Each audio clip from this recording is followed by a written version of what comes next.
2. I've taken the house and scaled it down. Now I'm just going to move it a bit, and I can see if my scale is okay.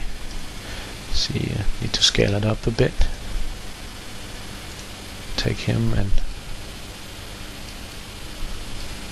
move him into the doorway. This way you have a reference with the scale of your things, if they're okay or if they're not okay. This looks fairly okay, so what I do is I select this one with right click again, copy the model, and place another one over here.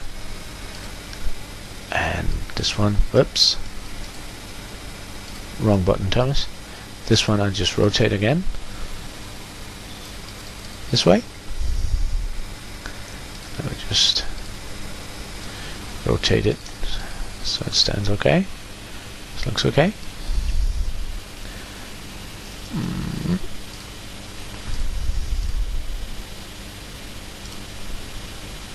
This one I'm going to show you in the game editor how you can do this more precisely. There's an option inside the game editor where you can do these things more precisely. Okay, so I have 2 houses in my desert, and of course it wouldn't be a decent place to live if you wouldn't have some foliage. So what I'm going to do is I'm going to load a model again. This time I'm going to load it from the trees, and I'm going to find a tree that I think is desert-like. This is the one. Press accept, right click, and it's a tiny tree. So what I do is I scale it up proportionally, like this.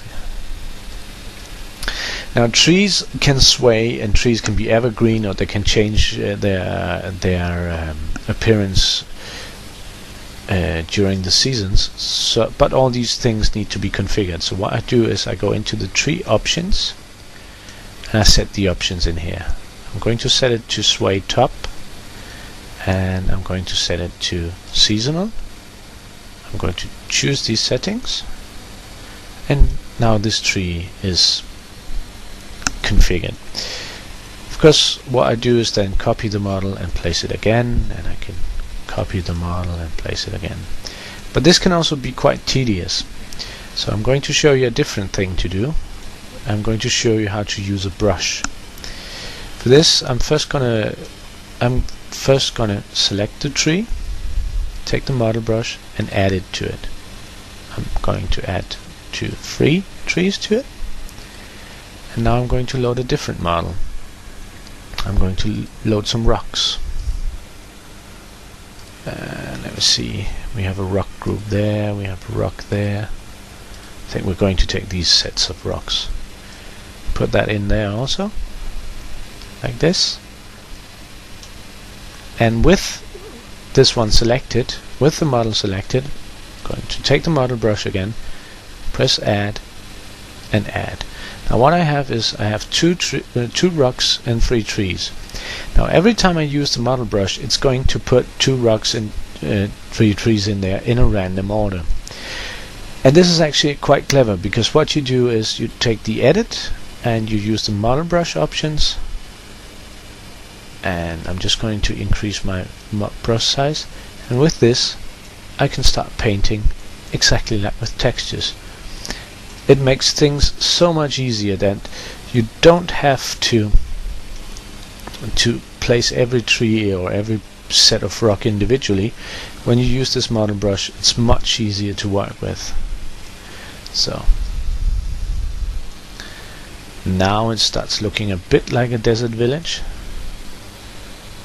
Perhaps too many trees for a desert, but again, it's not a piece of art, but it'll do for this tutorial. Okay, one final thing what I'm going to do is load a model, and again, no, we had a model. Where did he go? Where did he go, our barbarian? Which? Here he is. Select him. Whoops. Going to select him, and what I want to do is make sure that our trees and the scale of our barbarian are okay, and this looks fairly okay. Alright, that's it. Just going to delete him and zoom out, and this is our little village. Now of course, as you can see, this is not a lot of effort I've put into it.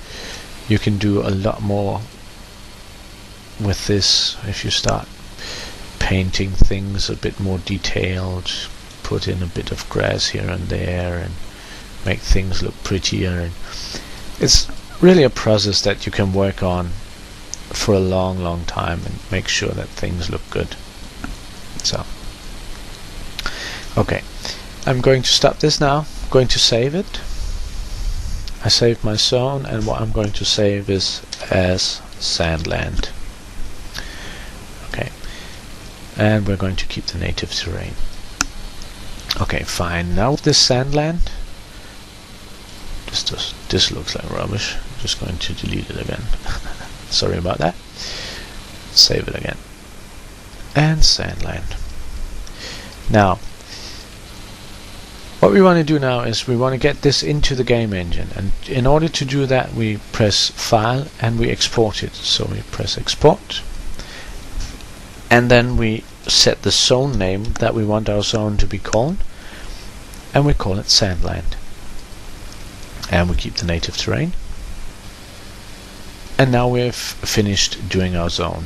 We have made a zone, we have made some terrain, we have added textures to the terrain, we have added some models, and we have added some trees to it. So we're going to exit it,